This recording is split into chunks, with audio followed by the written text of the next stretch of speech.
In February 2019, the Right of Centre Australian magazine Quadrant published a great article entitled The Meaning of Elvis, an article that asked the question, why is Elvis still famous? But in trying to answer that question, it put a piece into a jigsaw I had been working on for decades. When I was growing up, I wondered why American movies were so happy. Even sad movies often had happy endings. As I grew older, I learned about America's can-do attitude. As they said in World War II, the difficult we do immediately, the impossible takes a little longer. That self-belief sent Americans to the moon. In the 1990s, I was watching an episode of Star Trek Voyager, the one with the female captain. The first 3 seasons are terrible, but the last 4 are amazing. I remember one double episode in particular, Year of Hell and Year of Hell Part 2, in which Voyager comes across a Kremen time ship which is wiping whole species from existence by changing the existing timeline. It really is the Year of Hell. In the end, the captain kamikazes Voyager into the time ship, which puts everything back to the way it was. But as I was watching this, I thought, this is a tragedy. Star Trek is making a tragedy? Okay, in the end, it had a happy ending, but it was so well done that the happy ending was a surprise and a little disappointing.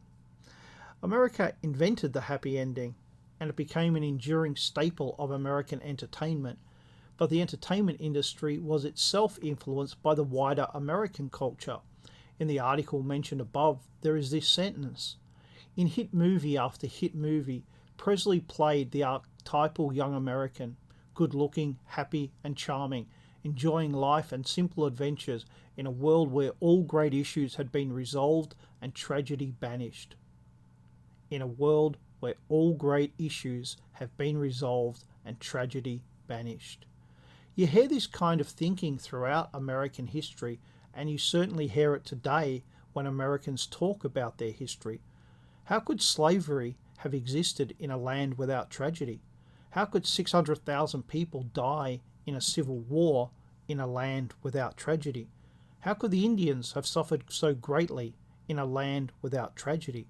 You hear people proclaim that their ancestors arrived in America to escape tragedy, as if tragedy cannot touch them in America, as if tragedy is a foreign idea that has never flowered in the New World. It certainly explains why Vietnam was so inexplicable to so many Americans.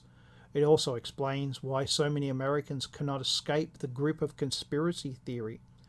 If America is a land without tragedy, then how come tragic things keep happening? Why was President Kennedy assassinated? How could September 11 happen? How do mass shootings take place? America is supposed to have escaped from all that.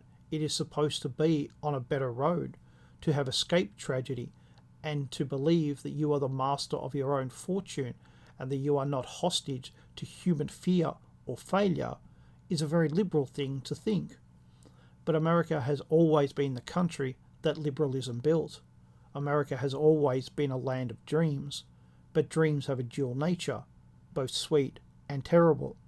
It has been a sweet dream to believe that America is a land without tragedy, but dreams are not reality.